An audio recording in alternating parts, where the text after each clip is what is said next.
Une greffe de cellules souches pourrait éradiquer le virus VIH.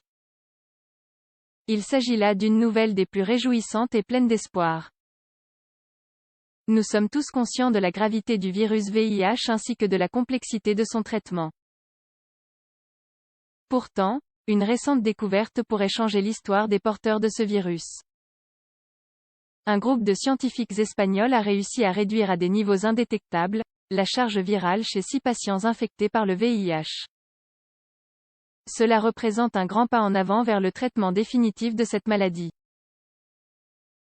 Voici un bref aperçu du processus qui a conduit à la découverte qui, sans être un remède absolu, pourrait représenter une avancée historique.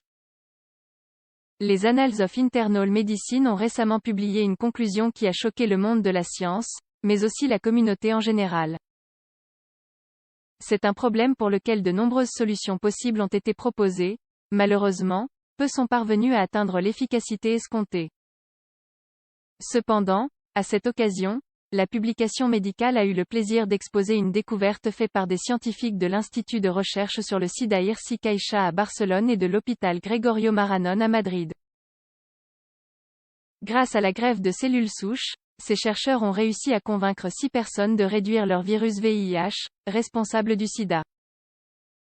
Comment sont-ils parvenus à un tel résultat?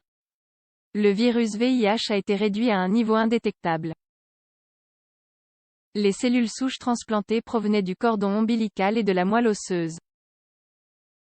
La greffe de cette dernière s'est avérée être le traitement plus efficace pour les objectifs poursuivis ici. En plus de l'origine des cellules souches, une donnée importante est le temps nécessaire pour réaliser ce remplacement cellulaire, 18 mois, chez l'un des patients. Celui qui a eu besoin d'autant de temps est le seul qui était toujours porteur du virus VIH.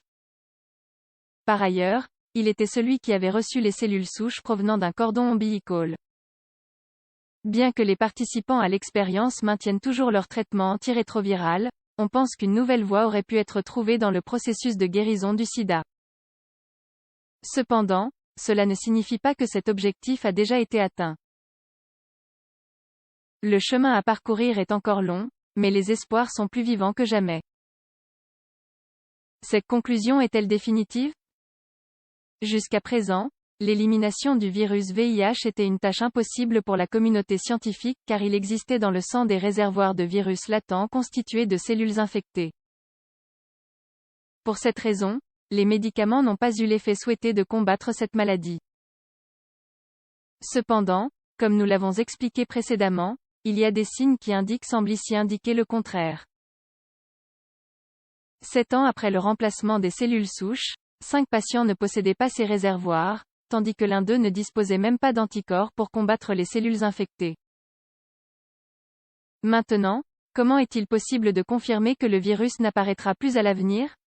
Selon Maria Salgado, chercheuse à Irsi Caixa à Barcelone, il serait nécessaire d'arrêter le traitement antirétroviral et d'examiner si le virus réapparaissait. Justement, ce sera la prochaine étape.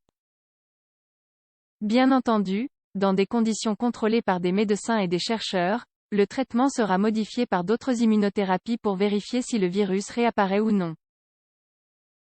Le cas inspirant de Timothy Brown. En 2008, la greffe de cellules souches subie par le patient Timothy Brown pour soigner une leucémie marquait un avant et un après en médecine.